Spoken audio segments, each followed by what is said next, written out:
storms that day that I think prevented some folks from showing up to their appointments. But regardless, we had 29 volunteers, which is a significant increase from the first time we did this. We had 20, and then we had almost 30 this time. A lot of them were returners, which was exciting for me because they didn't run away from me. We had 51 visitors come and bring items, and some of them brought multiple things. So we ended up with 68 items that were brought to the fair, and 76% of those were fixed on the spot. It's really exciting for me to see that the volunteers we're recruiting are skilled enough to be able to just handle things. Greg was one of those wonderful volunteers. Thank you, Greg. Sorry, I'm constantly putting you on the spot. But yeah, we were able to divert 365 pounds from landfill. And really the goal of the event is not just landfill diversion, but that empowerment piece. So you don't have to take this broken item and directly send it to the landfill. You just have to look at a YouTube video or ask a friend who knows how to do stuff. So that part was really exciting and fun. The tool library helped recruit volunteers. They also helped provide tools. This was the first time we had a volunteer request something from the tool library. So they were able to kick in with the belt sander for the knife, which was super helpful because they had a long line all day of people who wanted their knives. And they've also, for the next one, have volunteered to help us with marketing and things. They have a pretty broad reach. So they shared our stuff this time, but they were like, could help make videos and content. Just want to commend Rachel for a job well done. It was very smoothly run, professional, and I think everybody enjoyed it that went there. I didn't see anybody playing at this point. Definitely should keep doing. Thank you. Yeah. So the next one going to be in the same important neighborhood? We're kind of trying to figure that out, right? So this one was a really good location in terms of like, they have really great marketing.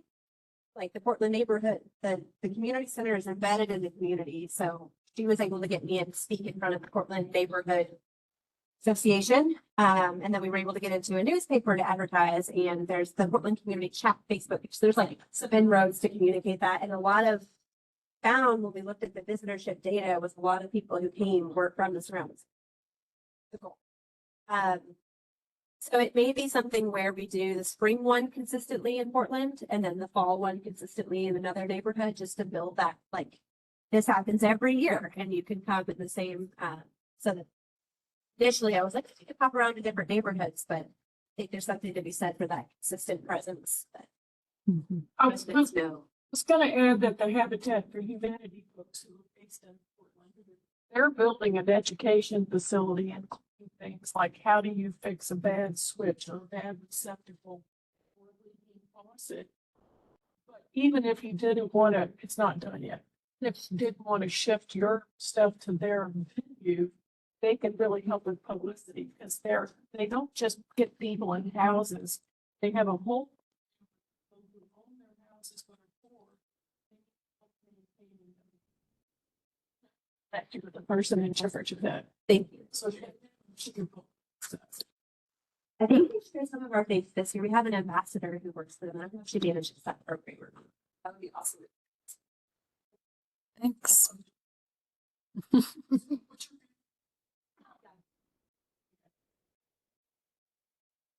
Okay. The next thing, there we go. So we started adding a little calendar of education programs for the board. So I figured I'll just put it on here too. We're halfway through April, but as you can see, we have a lot going on this month, as most environmental organizations do for Earth Month and everything. But we have a pop-up drop-off each month, and that's the pink one. The green ones are like events where maybe we have a table or we're hosting an event. We have a garden swap coming up on the 23rd. And then oh, well, we're doing swaps now, basically where you bring things that you want to give away, and then you can take things that other people want to give away, or you can just show up and take things if you. So it's like, But it's all garden, plants, seeds, equipment, tools, gloves. I don't know, anything that you might have laying around that maybe you don't use or you can't use anymore. so that is happening, and that's actually in Portland as well. We're hosting that with the Louisville Grows Healthy House on Portland Avenue. So anyway, the yellow or orangish color are all classes, whether they're at schools or maybe a business. We do have a business that has us coming to do some programming, but anyway, that's and then tours. This is kind of our tour season. As we finish up ambassador training, we like to have a lot of tours to help for ambassadors or anyone else really. But we went yesterday to the Goodwill Second Chance outlet, and that was a really amazing tour to see and understand what happens with Goodwill donations that don't sell. And yeah, so we've got a lot of programs, and then this is our May calendar, not quite as full, but this is the season for events on the weekends. So, Just an illusion that it appears you have something on Derby Day, right? oh yeah, it's just a picture, just for fun. Yeah, the pictures are just decoration. It's the words. Yeah, nothing's on Derby Day but Derby, and then of course the week after Derby is always like the most popular time to have an event. So we have two. And two again the next weekend and two again on the 30th. So Big Bob Day. that is Building Our Blocks, District 15. That council district does some they pick particular neighborhoods. They're eventually, I guess, going to go through the entire district, and we supply waste information. Pop-up drop-offs have started. We've already had our March and April event, and this is the data from each event. Things just to note, let's see, Goodwill is new partner if you haven't heard that, but they're going to be at every single event. It's on our flyer. It's on all of our information that you can bring donations of housewares and textiles to these events. So they have a way to estimate pounds. So they've given me some data on that. We try to encourage people when they just tell us, when we check them in, like what they have, to say, is it still good? You know, because maybe they didn't even know to bring it to Goodwill, but they might say, well, yeah, you know, then it's like, well, let's do Goodwill for that one. And then for textiles, anything? Yeah, I mean, and it's just being donated, like just like you would at a Goodwill store. I keep a Goodwill pile. No, and actually we found out they do not recycle textiles. They actually donate and sell everything for reuse. Okay, that's the other thing that is new. We have actually one official and one about to be official person who has an MOA with us. One's got one going, but to be with the e-waste collection and take what they can use. So this particular event, his name is Bob Mitchell. I don't know, his email address looks like he works at U of L as well. But he collects and refurbishes or cleans out or whatever he's got to do to make it donatable e-readers, laptops, any kind of small handheld devices. And most of it goes to Catholic Charities that they give to the community. Spark Hope also, but I don't think they get quite as much. Catholic Charities, he said, gets the most. Well,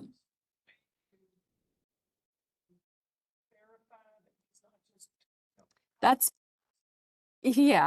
part of the MOA process, just to have something where it's kind of like official agreement and what he's going to do. And our goal really is to keep it in the community.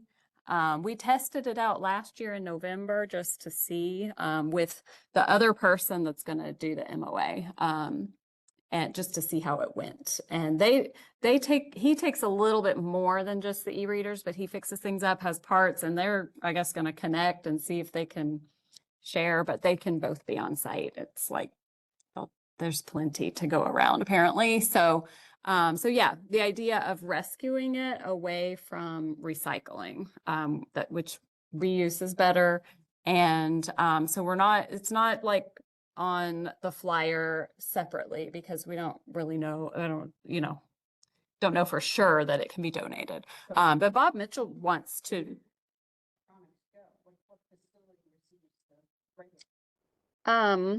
Westrock actually facilitates that contract.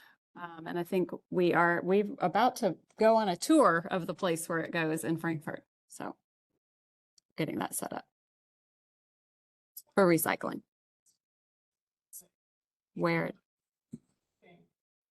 being handled responsibly. yeah, I like it when I can say people I Yes. trust on to check. yeah. So we'll let you know. I think that's in May. Listen, here's our Zach Electronics, CNI Electronics in Evansville. Mhm. I have been to their facility and the first thing they do is if it's usable, they set it in one direction and then they wipe the hard drive and then repair Yeah. it. Sell it.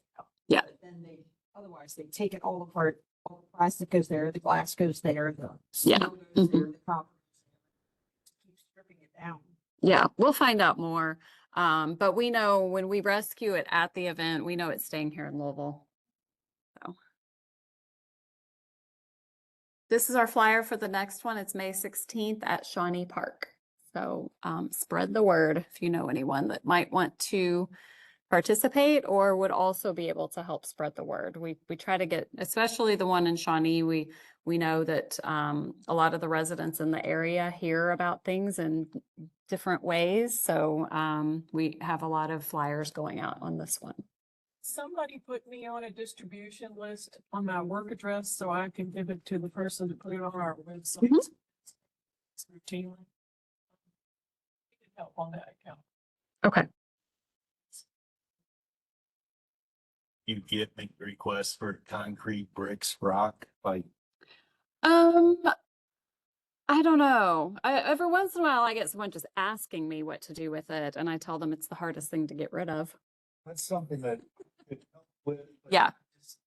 I wouldn't think at an event like that, it would be a very Common thing. Yeah. Concrete. Yeah. Most of the time they're not there and then us turning them away or something, but okay. Okay. That'd be great. Thanks.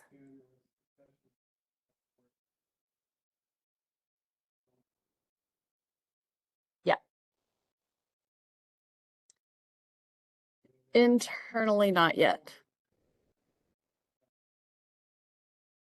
Yeah, and I was totally going to ask you your opinion on that because I wasn't quite sure how to answer that, but we haven't talked about it as staff yet.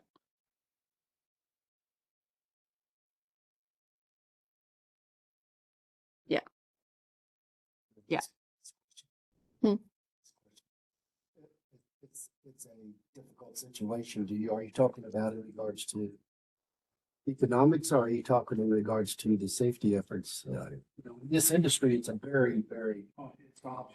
Yeah. We need to do something because it's as much of a safety hazard as it's in the household. It's garbage. It's difficult on several levels. Number one, it is a cost, but you and I both know it's worth the cost to keep batteries out of everything. One fire is very expensive. The other part of it is safety and making sure that we're transporting it, packaging it, and doing that right. And then making sure that we are following the regulations. We're not necessarily, we can help solid waste a lot, but we start to get into special waste, hazardous waste regulations, it gets a little bit more difficult. But I think that potentially there is a contract that I would want to look at, and that would be with Veolia. They will do these events at a minimum of $500. That's what you start with, and then you can take certain things. The other part about it is we would be very selective about which material. If we're going to add batteries, I think that that's a little bit easier to swap. But experience is when you start accepting hazardous materials, it gets out of hand. And one event that they had that accepted it, the line was so long and people were just throwing the stuff in a pile. And nobody was even accepting it. They were just disgusted, and throwing it aside. And it was. It's a bigger problem. But it's big. So I think that the reason I brought it up is because I do think it's worth discussing to see if we can figure out. It's just not as simple as. So. Yeah. Question. Lead acid are we getting versus alkaline versus lithium ion? Biggest problem, safety wise and volume wise. Safety wise, it's gonna be your lithiums. We're not set up. to take, lead acid. It's maybe a sealed lead acid, at least out there, because you have to have certain safety, you have to have safe shower and stuff like that. If you start accepting lead acid. So that would bring in another regulation with it. But if it has been, the biggest thing that comes out there is, which we know get very little recyclable material out of it. They're very expensive to recycle. We don't really need, lead acid, if I remember right, we didn't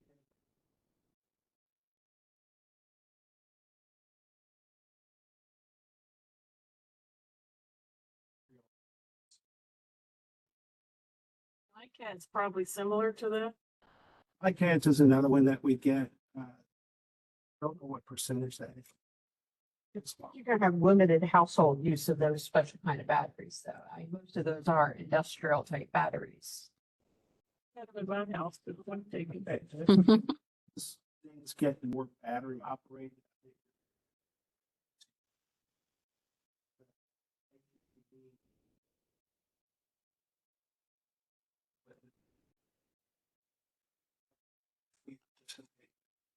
Science, but you know, most of those batteries, I think, are going. I'm not sure what we would get if we opened it up, because everybody's got battery sitting.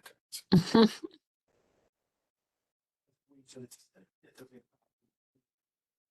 Really wanted to pursue this, that if you wanted some volunteer expertise, I'm the vice president of the Texarkana chapter of hazardous materials management. I could open up to our membership who wants to spend a couple hours on a Saturday helping. I think it's worth having a discussion. Yeah. Just you want to add something? Just wanted to say that any help. to provide- We have 7 fires.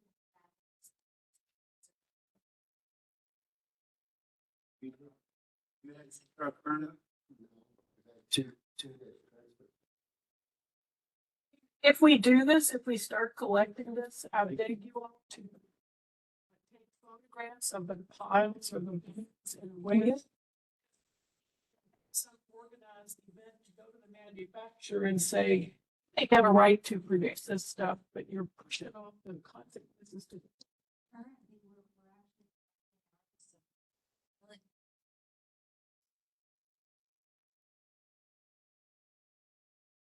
We started actually, saying that whoever can collect those batteries at our facility, they were gifting them to TV because they can't.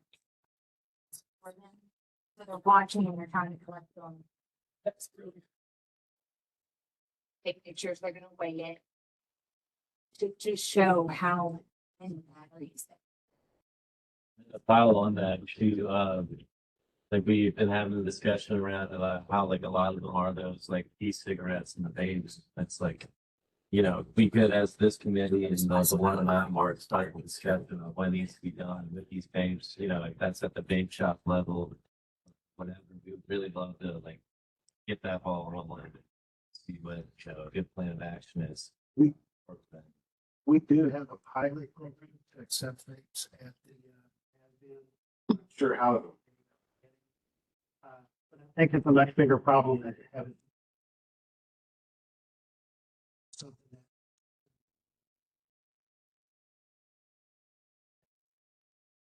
Probably the same regulation that anyone makes up. Something, shots, but they're dangerous, just the battery, it's the liquid nicotine.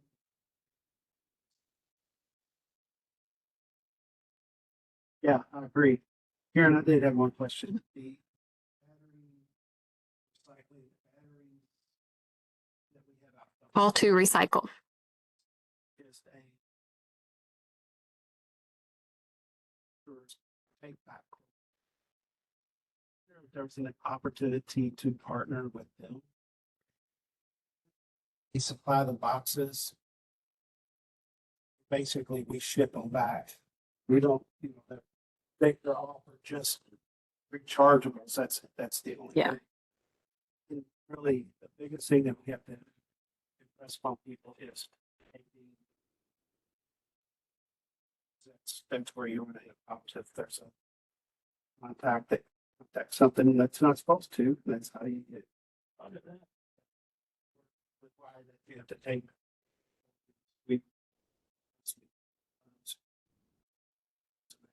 What kind of tape? Like packaging tape. Cycle actually has a little baggie that. Mhm. Option. Yeah, our box is in the reception area if you wanted to look. I'll get it. Just get instructions on taping. Yeah. Yeah. It'd be a great ad. Yeah. And I would-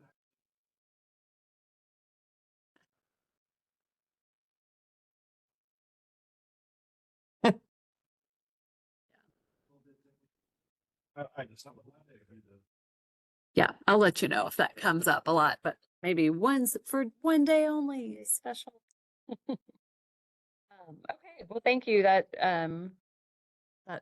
some good conversation about how we can improve these events or add to it. So the next thing is considered the new business. But I'm going to give you a preface as to at the board meeting.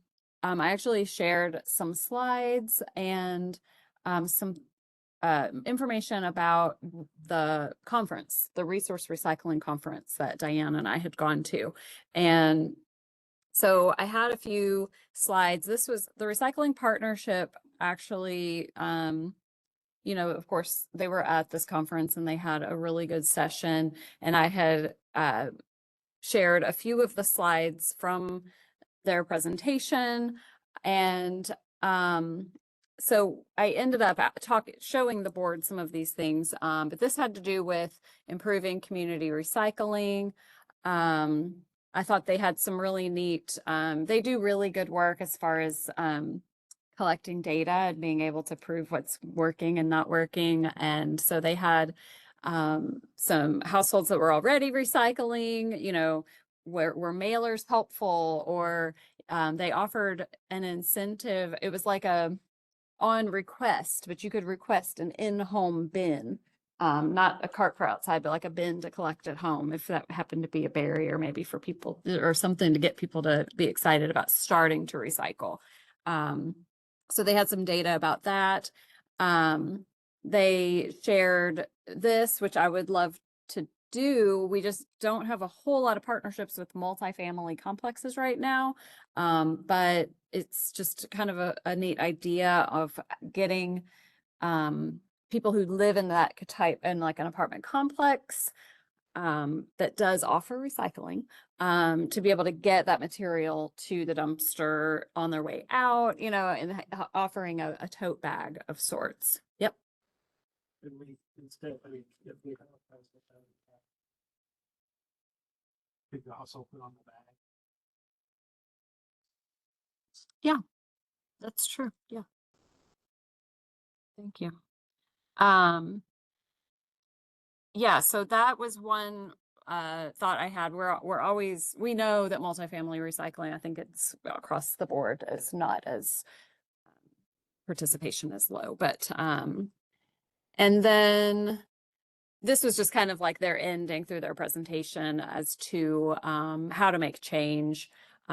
Because I know some of you will have to leave a little early, so I don't want to go on forever, but Columbus, Ohio, we met at lunch one time. We ended up sitting with the folks from Columbus, and they were telling us about a business recycling program And again, there were some incentives involved with the hauling reimbursement. I believe, I mean, Rumpke's there in Columbus, but a startup reimbursement, so that they would have 6 months of service. If you can just start recycling, you get your first 6 months free.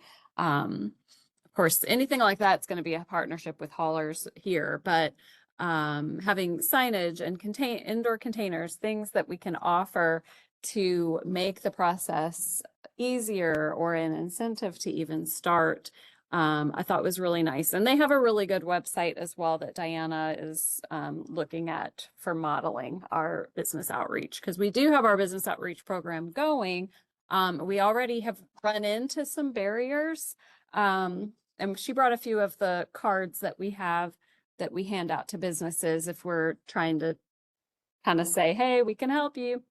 But we've already had some issues. You know, you don't really know what you're going to run into until you start. And we get concerned that, okay, maybe it's just, it seems hard. Maybe recycling just seems hard. And if we step in and help them, we can get it. No, it turns out it's actually hard. So barrier that you actually came across? the most recent had to do with them already having a contract with a hauler and then that hauler not being able to provide it, basically. So whether that's true or not, or if there's any kind of misinformation being put out, I'm not sure. But this was the last slide at the board presentation after I shared with them some of the things that we did and learned. We were validated. There was a lot of current strategies shared at the conference that we felt that matched what we're doing. So we felt good. We were inspired, of course, because you can always learn something new and see what other cities are doing. And then because I had a few thoughts and ideas about incentives and ways to boost recycling participation, but it might require some money, I wanted to put out feelers to the board. Would you be interested in that? And that's basically by the end of that meeting, that was what they said. Well, if you're looking for direction with the advisory committee, then maybe this is something that you can work on with the committee. And we have a lot of great representation from the industry and the haulers. So hopefully we can get some things going or improved that we're already trying to do. So like I said, I understand some of you all did have to leave, but the discussion, so basically the meeting, the rest of it that we can discuss as however we want, but these are my thoughts. Business outreach, that's the Let's Talk Trash cards that you have in front of you. We've had some difficulties helping businesses start recycling, and then we liked the idea of maybe figuring out or whether it's Columbus, Ohio's idea or our own idea, but some kind of incentive to get people started. And I feel like the district grant was sort of on the cusp of something like that. You know, if maybe they just need to get over some hump, the grant might help.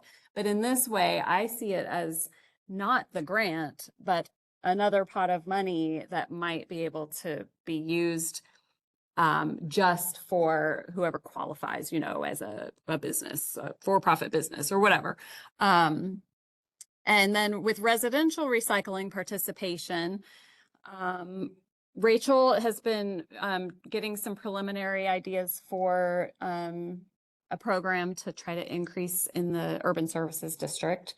And also just figuring out a baseline as to what is considered low participation versus pretty decent, you know, because nobody's really 100%. Having this idea of providing in-home bins upon request, would that even help? I'm not sure, but the Recycling Partnership tried that, and I think that was done in Cincinnati, so not too far away, and we can certainly get more data if that's something we wanted to pursue. And then the multifamily tote bags I thought were a great idea. And then I threw this on here. We did have the capture rate study on the 5-year plan, 5-year solid waste management plan. when Pete was still here, an RFP got put out, but we just didn't have the bandwidth, and that just sort of has been set aside. So I wanted to bring that up as well, because we internally talked about the solid waste plan. We're kind of we're over the halfway point, I think, I think it goes through 2027. So that's actually soon. So anyway, I wasn't sure if that was something that or maybe the board needs a push to actually do, but. Why Yeah. don't you, because there's so many new people, why don't you explain what that actually is? A capture rate study. Yeah, sorry. That is basically looking at what the characterization of trash and recycling. It's done in sample sets because we're not going to get it everywhere. But to get an idea of what recyclable material are we losing to trash, you have to audit both trash and recycling. You don't just look at what people are recycling, look at what people are also throwing away. Pete, I know you want to say something. Okay. Also, the people that recycle, looking at their recycle bin and their trash bin to see how much they're losing in the trash bin. Try to figure out what is the opportunity of a material that would be opportunist to go after. Yeah. To improve that one material at a time. I think it was Denver or another city that had one, and you would think the cardboard was going to be the thing, and it turned out that only 25% of the cans were getting recycled, which is one of the best things to recycle. So Yeah. they did a campaign to increase can recycling, and they made a difference in that because they looked at the behavior on the individual household level and was able to start to target that behavior to improve and get at least one material and then maybe next year and so on. So that's what we did. What did they do at the household level?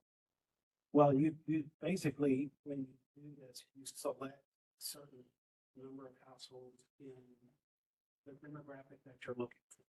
And we talked about this. I think we had three. One was to try to do it in an unincorporated area. Schedules. One is lower socioeconomic. One was a high recycling participation area. I could be totally wrong on my memory. It's not. You're trying to get a cross section so that you get enough data to target the individual sectors that you need, because it may be different. I don't have issues with that. I mean, I think it would be different, but what specifically do you do once you find that out? So you would go to that household and you would collect that trash and then you would collect the recycling. Are you talking about after the study Yeah. is done? He means more like the campaign after.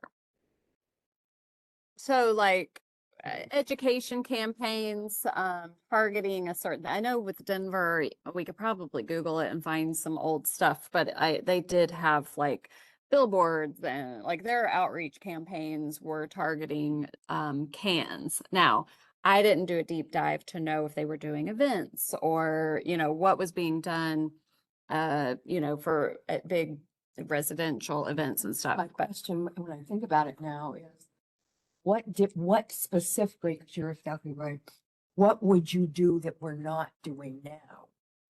I think that I think we would do the same things we are doing now, but we would have we would have data behind our message. Data developed exercise, instead of just presuming or guessing.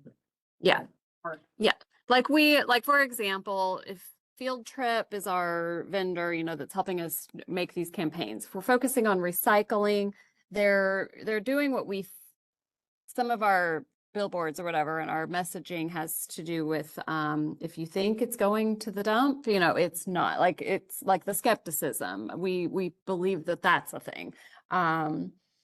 But our greasy pizza boxes, we know there's a lot of confusion around that.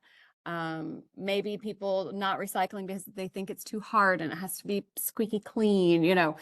So we're just kind of going currently, I think, by what we just know we get tons of questions about, and it's just a national issues that we run into. But I think if we did a capture rate study, it would be very specific as to materials that we're missing.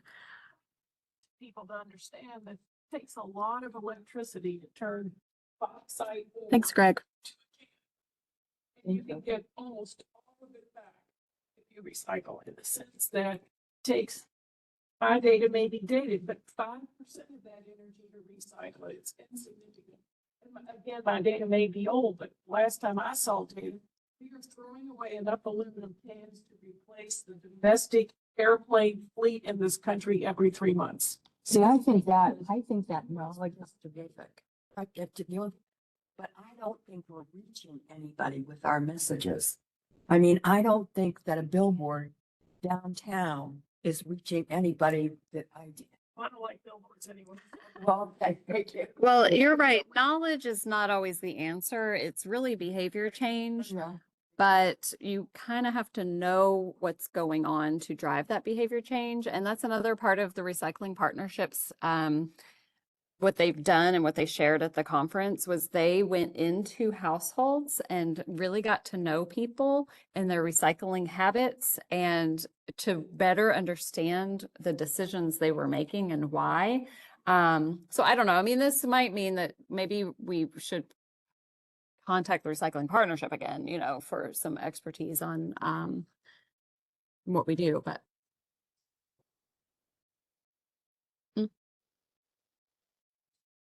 yeah.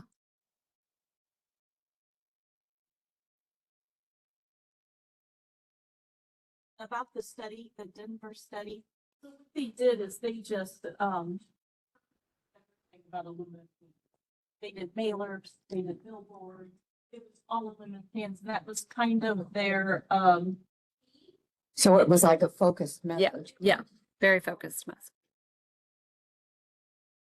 other messages as well. See, I think that I think that would be more effective than a global message. Oh, Yes. absolutely, because people, it's too much noise. Hey. Yeah, and but,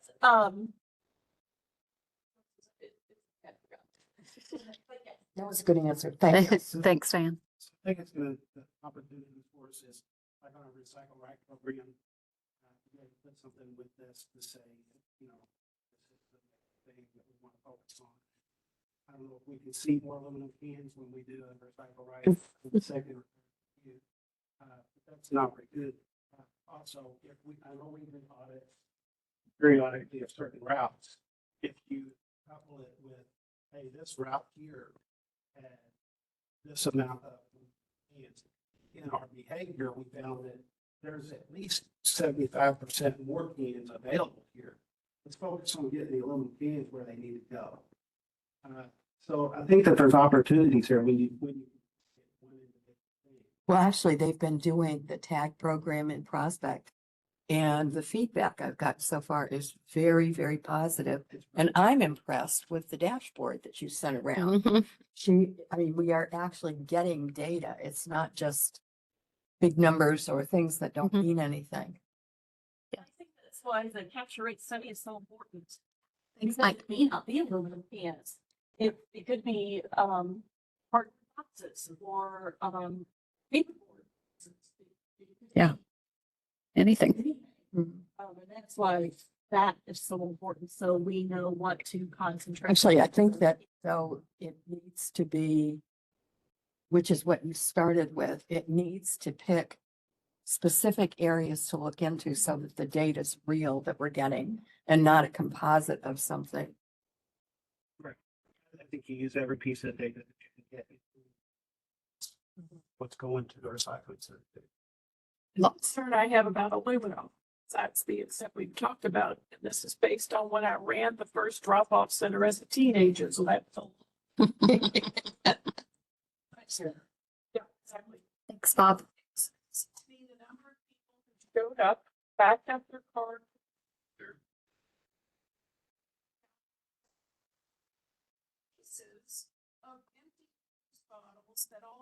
impressed.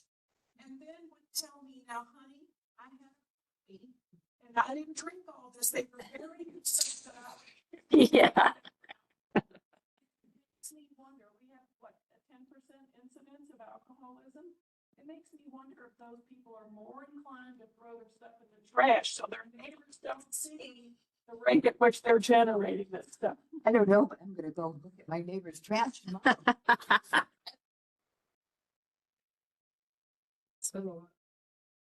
Yeah. Laura. Does the recycle right team also look in the trash bins, or are they only looking in the recycle bins currently? They are only looking in recycle bins and at the most part, I mean, there are some routes that have it on the same day, but a lot of times they're, yeah. If like, Just yeah, who's no. next? We haven't done any, I mean, us trying to work on a yard waste right program is like the next step. Everything else has been recycled. Numbers. You're like. Okay. Or, you know.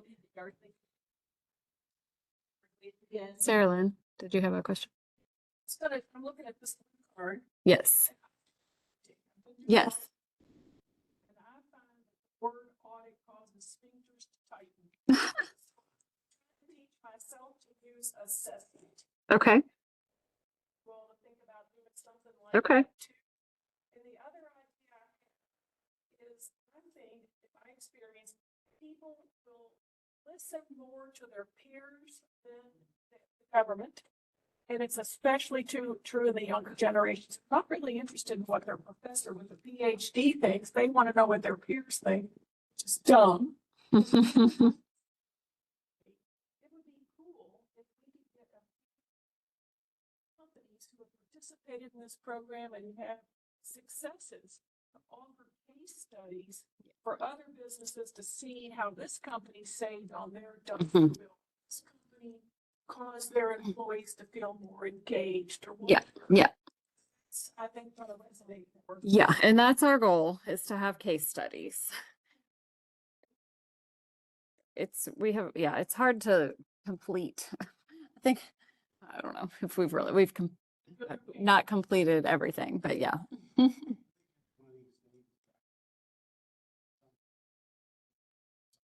Yes, that's true.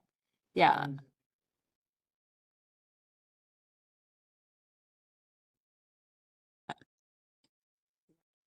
Um,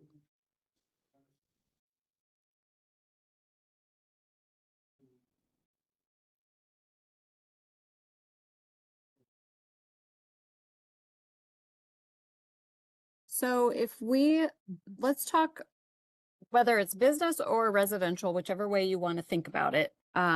If you put money towards something, like the staff is fine, like the staff's doing stuff. We're always working, we're doing stuff, but what is it that it could be in some way an incentive? Like what should we possibly really plan out and together and bring to the board to say, hey, if we had, 5 businesses that what amount of money can we give them, or what equipment or something, what could we give them?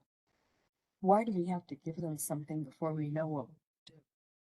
I mean, it sounds like that's the end of the trail, not the beginning. Except the program I think you're talking about was designed to do experiments to see what worked. That we haven't tried before, right? You're talking about the 50K pot, right? No, I'm No. talking about a new pot of money. And what is it well, I'm not even saying that we have to give anybody anything. I'm just we're looking at, for the top 2, it's kind of this idea. We know that we need to increase, whether it's recycling or composting food waste, or even just managing waste better. But what is it that will get, like, we show them the card, we tell them we'll help, but even when we say we're going to help, we've gone to businesses and been like, we tried the haulers. Yeah. Yeah, it's the school.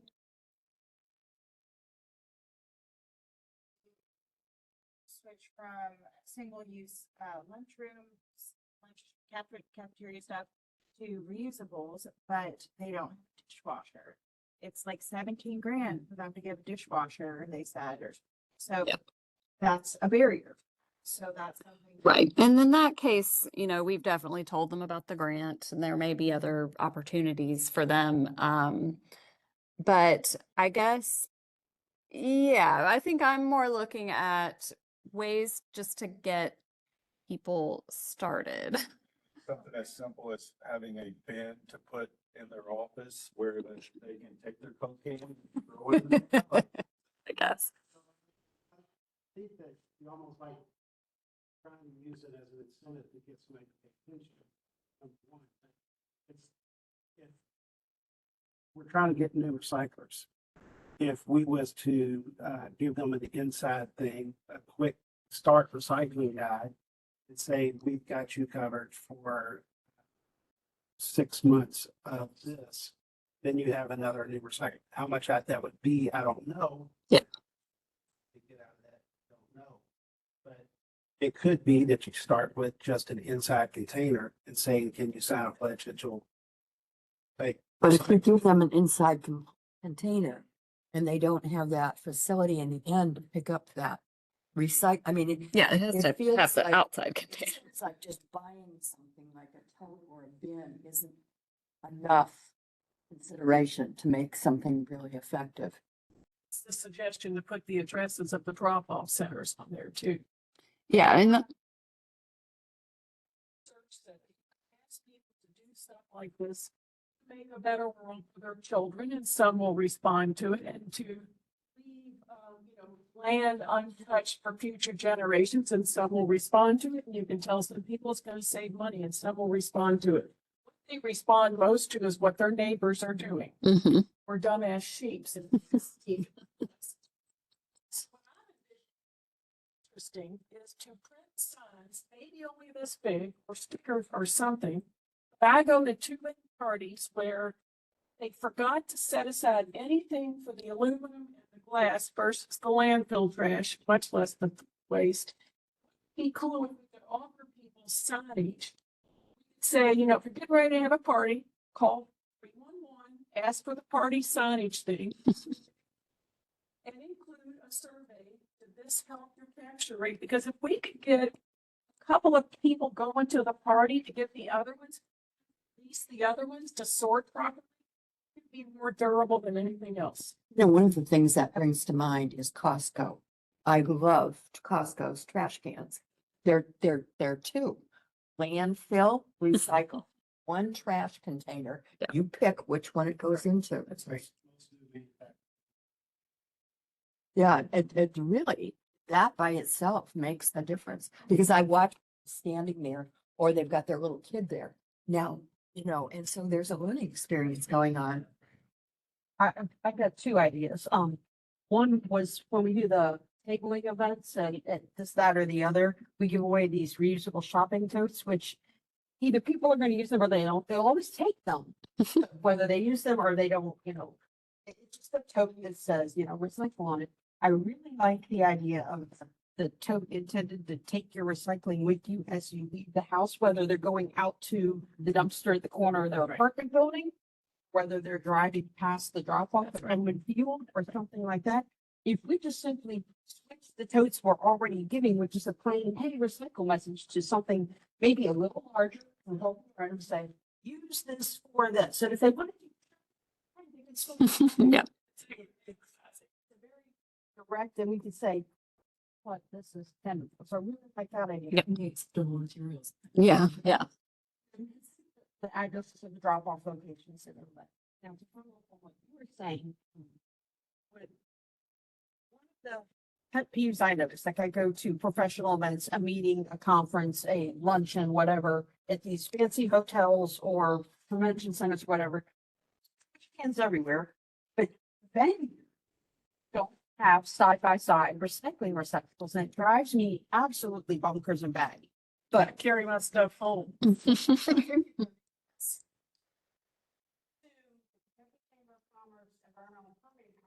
Last month. And what they had was, these little, cardboard, open them up, snap them up, it's got a cover and it's made for recycling. And they took it into the conference event and they put it next to the damn trash can and just have some pre-printed cardboard boxes for something like that when you have an event.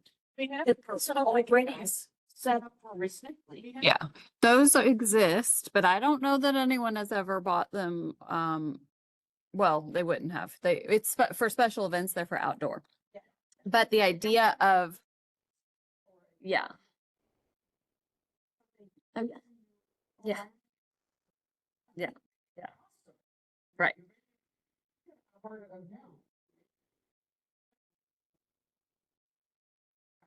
Well, that's parks, yeah. That by itself. Well,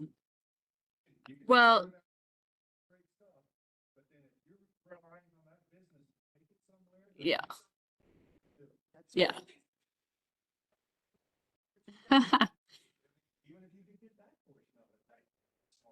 Yeah, this, What happens with it? Adam's right. The fact that, we were taking containers to events, and they were taking them to places that did not have an outlet for it. And it was kind of like, they told me, it's a cycle. We found out. And we're not gonna get boxes to people if it's gonna just go to the trash, and that's where it was going. But that's why the box or the tote bag is the end of the trail. I think you have to target where you're going to do those things and whether or not it's gonna be the whole process. Trail until it makes it to. Well, but that's the whole point. Why would we buy something when we haven't gone and done the homework to make sure that something is gonna get delivered at the Well, I end? think that's where you would have to follow through on that completely. So if you took a business and you said, just like at an airport where you have, cycle this, cycle that, you send that in their business. Said, hey, can you make sure you guys sort this stuff out? Yes, we'll do that. But then when it comes down to it, somebody's gonna have to come get it. right, you're right. That's a huge issue. I will tell you, we did a whole, I just did a QR code for this, is specifically a business survey. that is for businesses, yes. I have to pay for rent a trash dumpster. Yes. That trash dumpster haul. When it gets to the landfill, I have to pay per ton to have it dumped. If I have a side-by-side recycling dumpster, I'm paying to rent it and I'm paying to haul it, but there's no dumping fee. So if I generate 100 tons a month and it's all in one trash box, I'm paying tipping fees on the 100 tons. Say my mix is 50-50, hypothetically. I could take 50% of my mass and not pay tipping fees on it as long as the charge of that tipping covers my rental and hauling in it. And Yeah. see, that's the kind of people at this down, not bulk, but no, it's our down ice level, it scales down way different.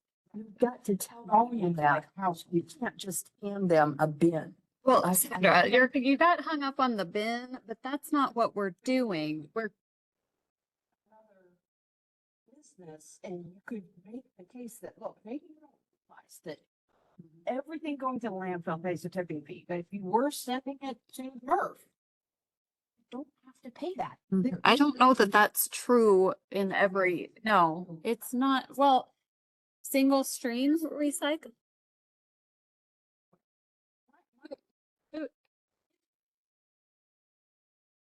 I mean, I don't really know what a bill looks. So,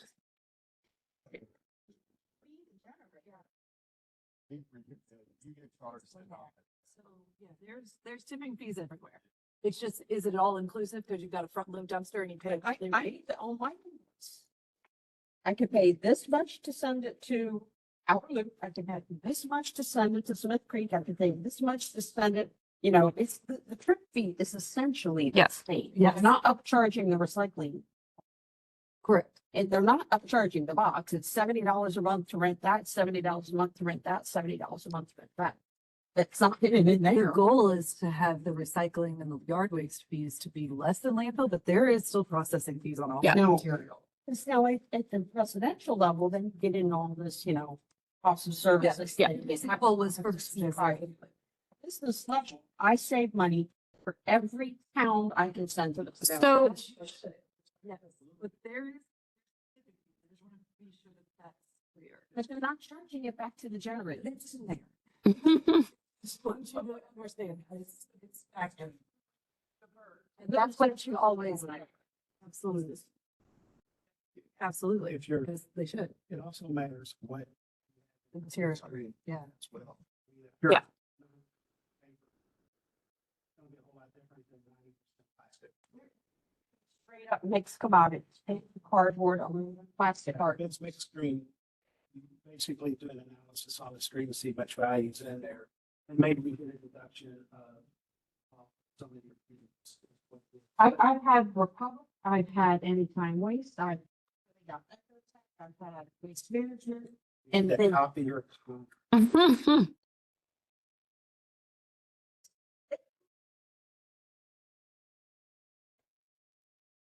Well, Corey, there are a lot.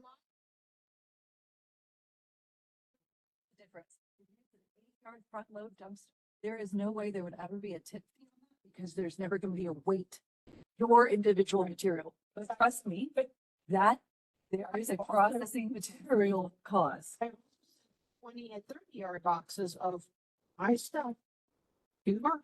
And there's no tipping fee back charged to me. I paid the same rate to haul it and I paid the same rate to rent it. If there's a tipping fee, they've absorbed that into their overall business operations. Or your all-inclusive rate.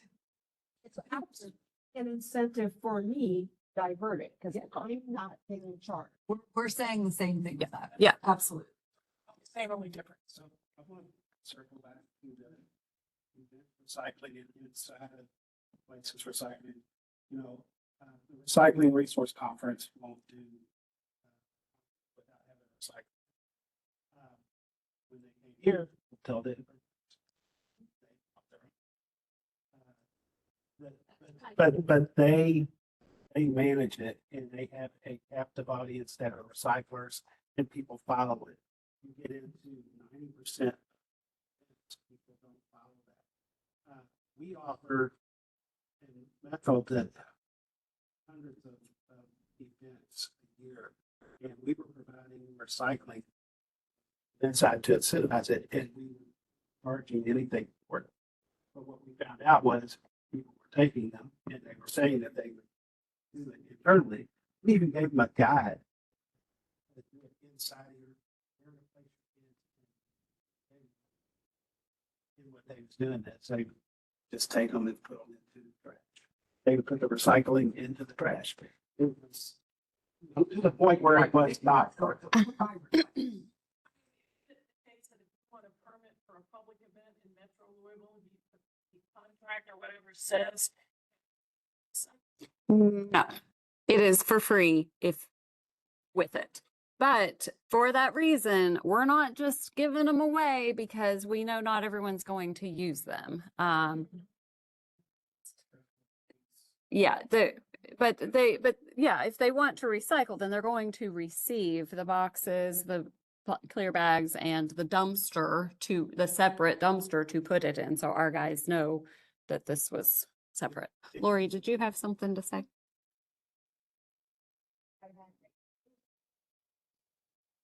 And passed them on. We just recently reached out to Brightside. Ways that they can, and so we are to hear about it, ways that they can better stewards of their events and at their events, both for litter and. One of the main reasons that they have not done recycling at their events is they don't have the staff or the ambassadors. Make sure A, the things get put in the right place, and B, then get put in the right place again. Yeah, it can be a problem. So what I would like to say, we've talked about special events. We've talked about indoor businesses that host events, and we've talked about single family homes and multifamily homes and businesses from yours that generates all kinds of crazy things, but you have all these dumpsters around and it's great. And then businesses that we've encountered that are small and have trouble just they don't have room for a second dumpster. What are they supposed to do? Or whatever. So there are so many issues but I would like to end at least, I mean, I'm not saying we're trying to wrap it up, but it's getting to be almost 6. And what I would like is to have direction as the education team and also as the one, you know, as planning future meetings. Like, what is it that we can be working on in the meantime and bringing back next month? Or, you know, like, because if we're so concerned about special events, that's a topic that is alone. I don't want to add it, you know, it's, Well, what and about something like looking at what the components would be of a capture rate study?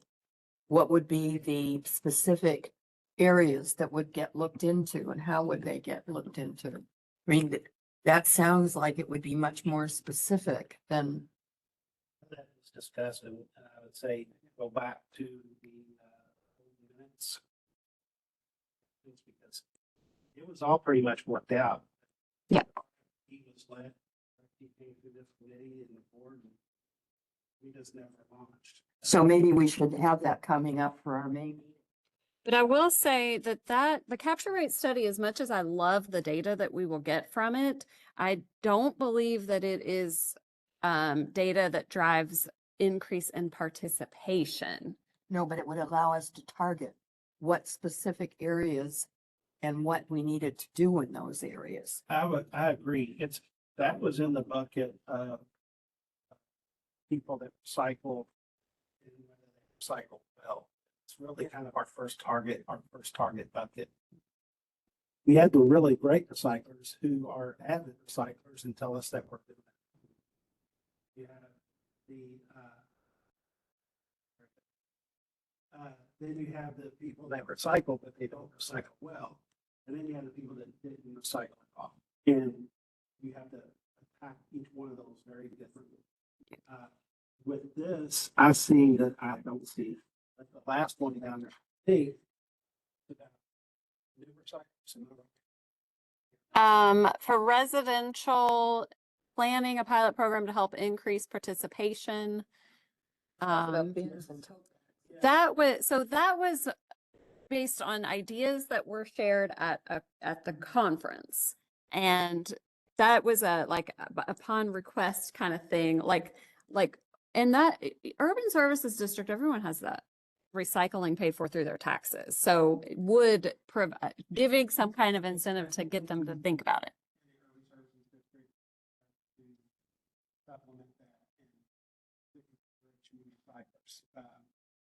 You know, you supplement, take care of part of their cost for the bin.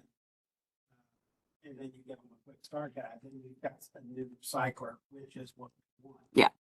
Some cost, but I like because I think number 2, what you was just talking about, is one that the third bucket, the people that don't recycle, if you can incentivize people to get started, maybe they get going. Yeah. If you get one person on the street, generally you're going to get 5 or 6 people on the street. That's true. That goes to Sarah Lynn's point.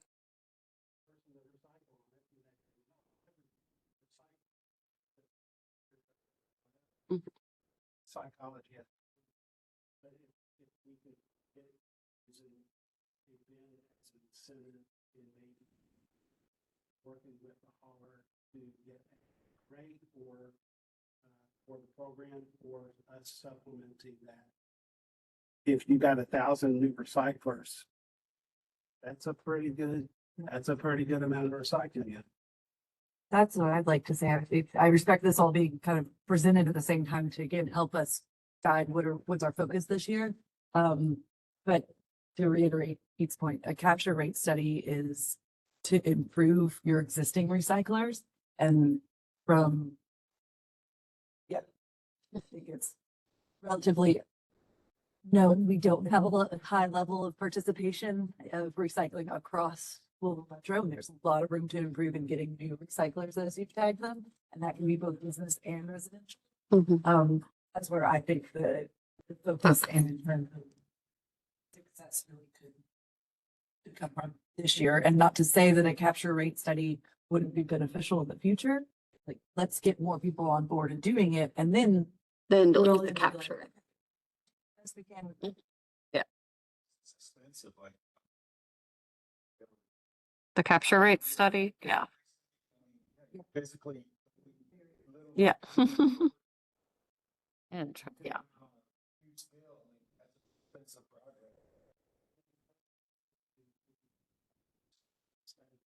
With Metro. Price of the grain. Ha. Right.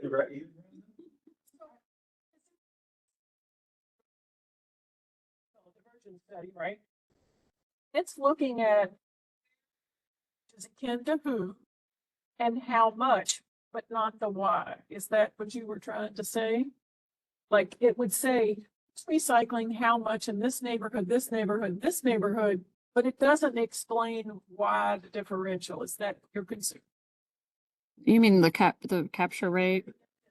I think it would just, I would think when he was describing where, I think it's just to get a round, good average for everywhere. But really it's just how much are we capturing? How much recycling are we actually getting? Just begs the question of then what? And that's what I think. Yeah. Yeah. If we don't know the why, we still have to ask those questions. Yeah. It would be fascinating. $50,000 figure that out when you haven't improved anything. Yeah, exactly. So a real problem in a neighborhood where most people are Latin or something like that. That's a good point. And in terms of spending money, look at what was already, we've got $50,000 going out for grants. We have this huge money that we're going out for billboards and this stuff that are being done. I mean, it might give us more than what we've been getting from those expenditures so far. It's hard to tell. So, I also don't want to lose sight. I mean, we did have a bit of this energized discussion about aluminum cans, and I think that's a, low hanging fruit if we can put some energy and some effort behind increasing aluminum can recycling. Yeah. But it was brought up as an example that a capture rate study found that they were losing that. We don't know. Probably reduce the aluminum Yeah, just because they're so well. Yeah. messaging, education, whatever. Went back and reviewing the information that we had from the capture rate study because we probably worked out a lot of these people. And there may be a time where you can modify what are. It's expensive. Going back and reviewing things first might make a lot. Yeah. And then bringing it to us. Like, Yeah, we can do that. And I do like Laura's point as well, though, of increasing participation maybe at first, but I don't even know if we're going to be able to. Yeah, it can be. Yeah, the capture rate study is kind of like an event that. Capture rate studies a project of data, and then you create a plan from there, but like, simultaneously, there should always be the effort for. Yeah, increasing. And I think the education team does a fantastic job of that. Like, how can we bolster it? And what are those ideas? And I think several have been said tonight, but like, which one do we want to grow legs? Yeah. Going back to one goal when we first started this, we put these buckets out there, and our first thing was to get consistent messaging, because it didn't matter what we did in these buckets, we needed to have a consistent messaging from this part of town to that part of town to this part of town. And there was a lot of work put into that. And I think that we do have consistent messaging. Yeah, yeah. I mean, I think that we put a lot of energy. The next step was like the recycle right, trying to get people better, and then putting things out there for people to improve the quality of the recycling. I think that we went down that path, if I'm not mistaken. That was, we wasn't really going to focus on the really good recyclers because we didn't have to. So the next step would have been the people that are not recycling that we want them to recycle. New recyclers are great. That's new. So,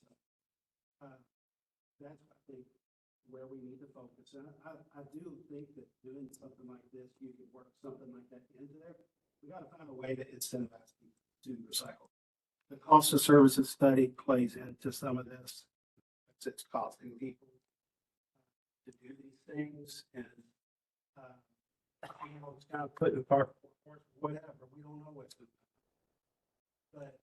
But having a program built for new recyclers, did we do quick start recycling? We have, it's focused in the urban services district where recycling is already paid for through property taxes. And it's focused in areas where we see garbage carts overflowing and causing litter. And we have like a door hanger and something that goes to say, hey, here's how you can start recycling, because we want to keep our neighborhood clean. And you can also, yeah, because otherwise if they think that, well, I need a second garbage cart, well, that's going to cost you $60, but you know what you can do for free? You can recycle.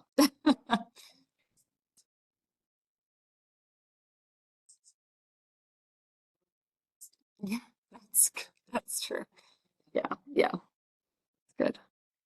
You know, if you talk about the urban services district, but a lot of home rule cities like mine have recycling for everybody, but everybody, as you know, does. Yes, and that's something with Prospect that we're just now embarking on, is it's the same thing. So we can do whatever program we've come up with, you know, for increasing residential participation. It's not, Prospect is another. Start recycling that, because people think that it's, Yeah. in all honesty, it's, and throw out the numbers and on the bottles and the plastic containers, whatever, but the way that you phrased it, this messaging makes it a whole lot easier, a lot less intimidating for somebody to get those things. Now, they still might not care, but Yeah. if you get 50%, 10%, doesn't matter. New recyclers. Well, if you're talking about, Test out there. are you talking about door hangers again? Is that what you were going to use? Well, here's why. All of us are up for reelection. As we go around and pound on doors, we could certainly put those up. There you go. Yeah.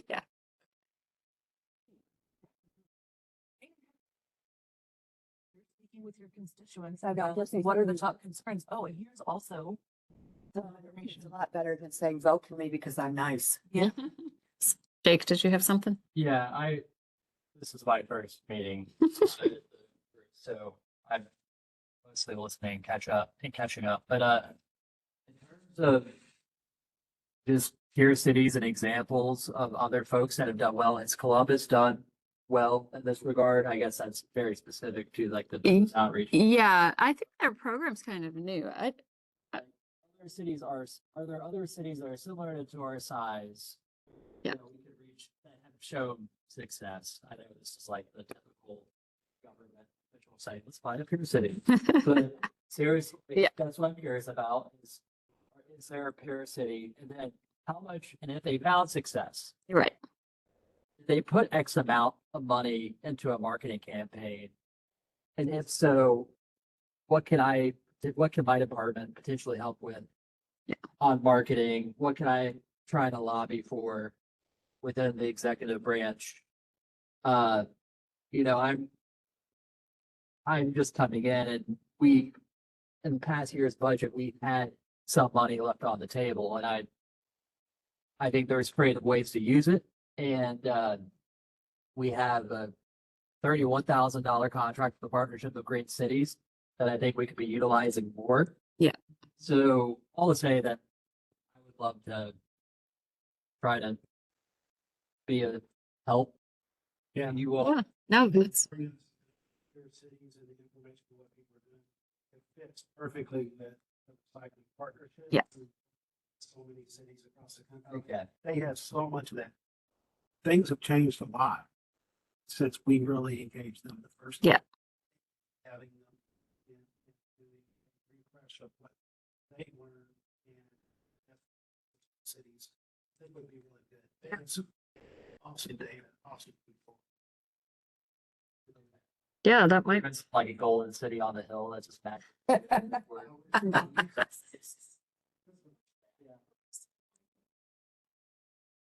Yes, I was just thinking out loud, but. But no, um, yeah. It's important.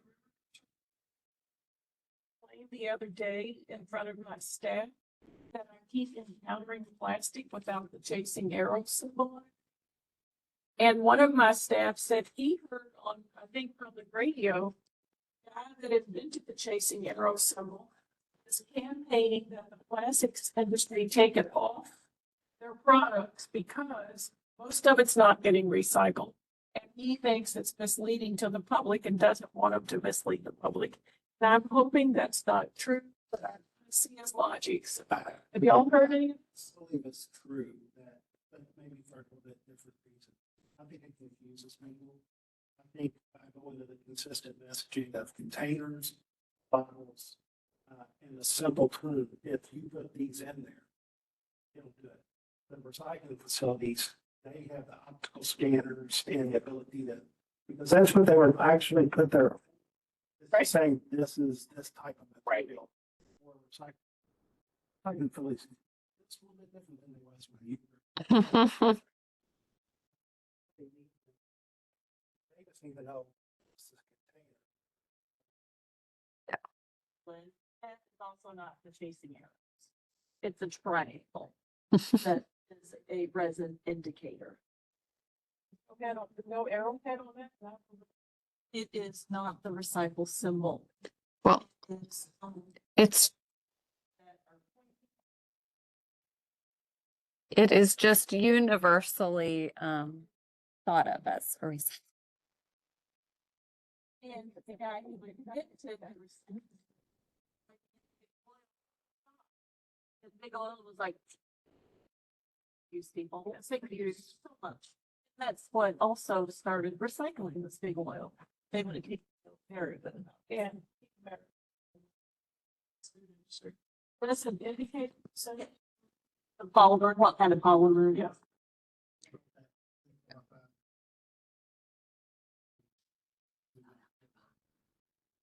It's so tiny, can't see it.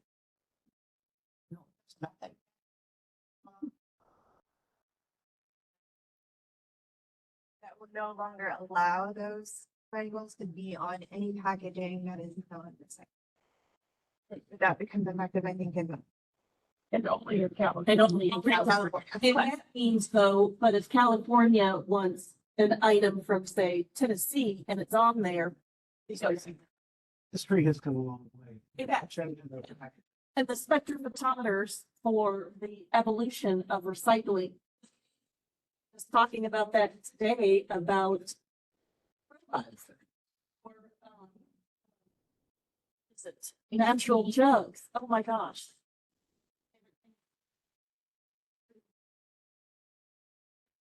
To piggyback off Pete, I mean, a lot of. This is what I tell people is the biggest question. They're like, if I can't find a number, do I just need to throw it away? And I tell them no. Say, at least give it a chance to get recovered. Our optical and machinery, they'll grab it and recycle. What I'm telling people is if it's rigid plastic, do that. If Yeah. it's- Or styrofoam. Also, start all stuff together, get a float tank, they all get spun out, whoever sinks, whoever floats, goes one way, goes the other way, and that's how they sell the troops.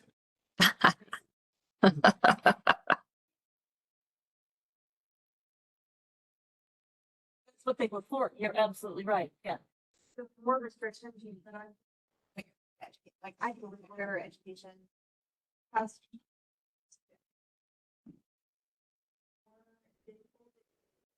You get to the next project and or cycle out, the 5s and 7s, all of those things, they're not gonna do it. They're just gonna drop it off the ground and throw it in their trash. That's why single stream. So it's amazing. So.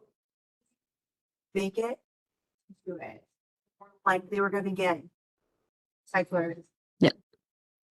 Things that they do back on that without. Have signage, they don't know how to train their staff, and like you said, some people don't even have the staff.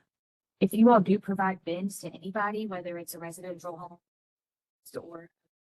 Special event, I think partner that with signage, like Signage. big. Signage to where they may not need the staff, it's gonna there's gonna be contamination. We expect contamination. It's never gonna be 100%. So Recycling partnership. We have a lot of signage with that. We simplified it.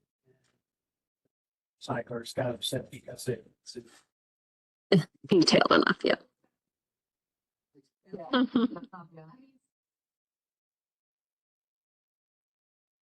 tell them. Oh, need to rinse your peanut butter. Make sure every cap is off of the material. I'm not gonna tell people to do it because then they're not gonna do it at all. But I wouldn't dissuade them because I think. Yeah. That's today.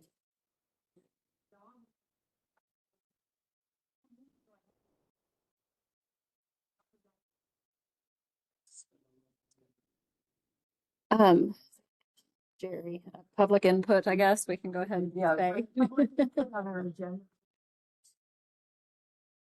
everybody's attention.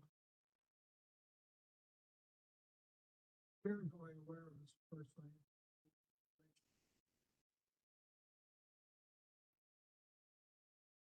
Just like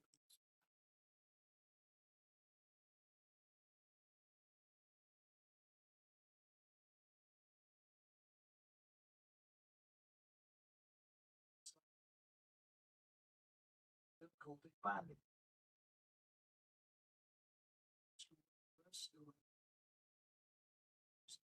Her email, she gave me some directions, got me close enough to a business that I could stop and ask them, where is the recycling place? And they pointed it to me and said, Metro did a fantastic job concealing that location. There is not a sign on that location. There is not, about 2 weeks ago, there was just a sign that was there. And if that was not down, my point is, it should have been replaced by now. If that's the situation with the other recycling places, they need to have signs, and not just a public works street sign, but something that will attract attention. Let people know this is a government facility, not just somebody got a bunch of dumpsters sitting out, because I found some dumpsters. Throwing my stuff in some businesses dumpster. Look on the picture. Yeah. Yeah. You're probably saying, what do you get for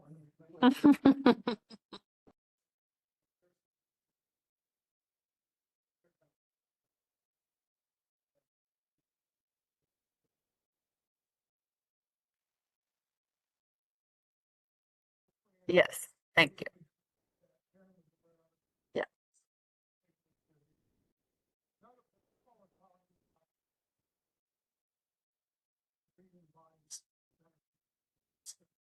It would have been a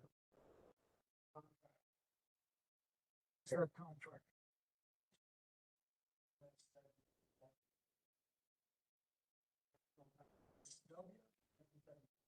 Municipal solid waste, they do it. Is that the Metro Atlantic? Mid-Atlantic Solid Waste Consultants? What's being done under that contract? Sitting there and probably had to be renewed. It's been renewed just recently. So that's another $52,000 that's being spent. And I can't find anything that.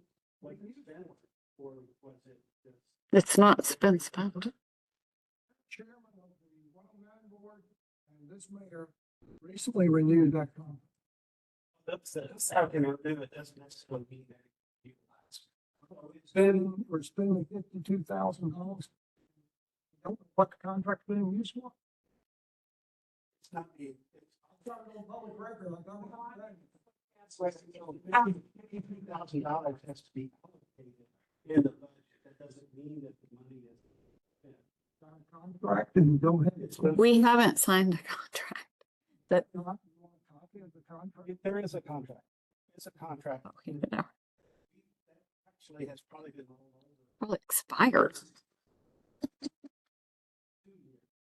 But there's a lot of contracts that. But if you make a contract and for $100,000, doesn't mean that $20,000. It just goes back and stays in the budget. It's not. Contract. You're the budget.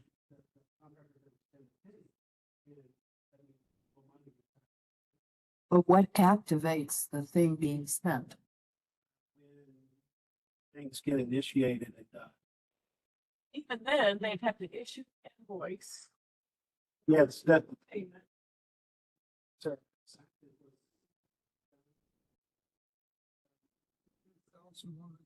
Yeah, that was actually the final price that we discussed, but we just never did. When we talked about it, we had gotten to the point of doing it, but. So. But does that mean that all of our dialogue was just rhetoric and that it could have been launched without anybody, certainly from the board, the 109 board? What I'm trying to understand, the board approved it. Initially, the board had to. It was a few years ago and those people are different now, so they might not even. They may not realize that it was important. You would have to go back out for our again. You have to. It's a strong feeling just signed a new contract. The 109 board chair. So he does re-sign it. Yeah. Okay.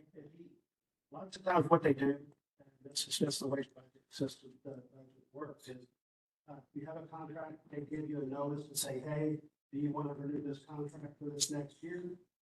We'll say yay or nay. In this case, we're not, we want to do it, but we haven't had the bandwidth to do it. And it's going to require us to meet participants today. We don't have the bandwidth. No reason to have a contractor do something that we can't participate in. I just know that in this situation, Greenberg sent them a letter.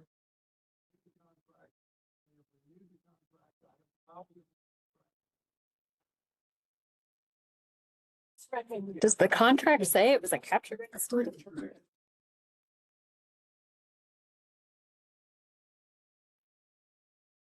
But then what would trigger the launch? The staff here saying, contacting the vendor and saying, hey, we're ready to move forward. Just to proceed, for example. Basically, a notice to proceed. Which was going to require. Discussion is academic. Because we have nothing to do with launching the contract. You could argue we don't have anything to do with anything, but. I Wow. No, I agree. Why do we have? So it's district. But it could be triggered just by, Base district staff, exactly. Exactly. which is already board approved. I go back and ask for invoices and copies of checks and see if they've actually been spent on things. Absolutely. Yep. I would be. Somebody's getting money from someplace that they shouldn't have. Never anything spent on that.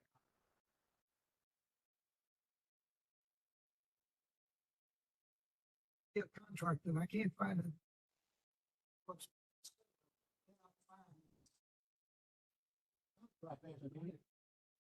What's they used for? It's because it hasn't been noticed.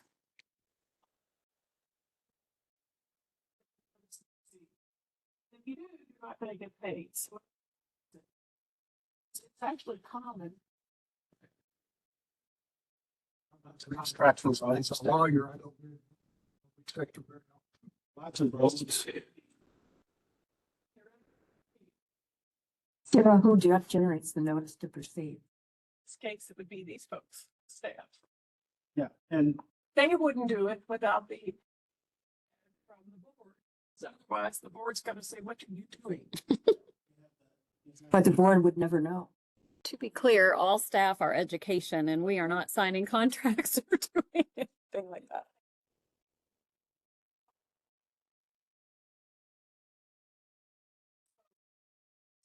Work without anybody knowing about No, I don't either. I'm asking from a general thing. I think most government agencies that are part of one.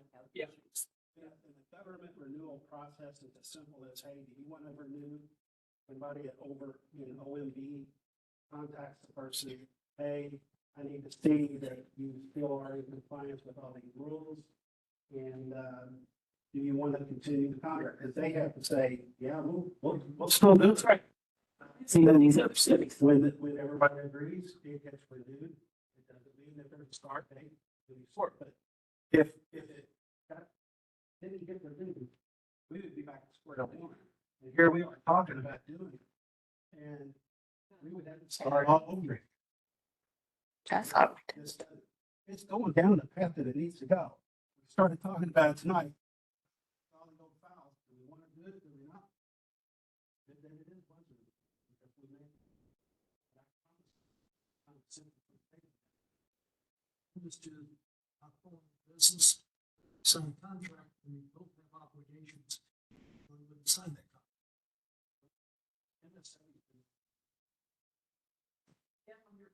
Search on those stars, and I think you'll find a clause that clarifies what triggers what. It's all, a lot of the medical contracts before.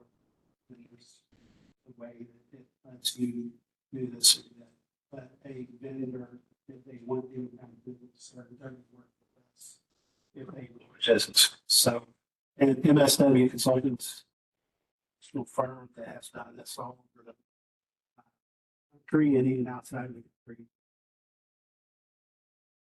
First bid was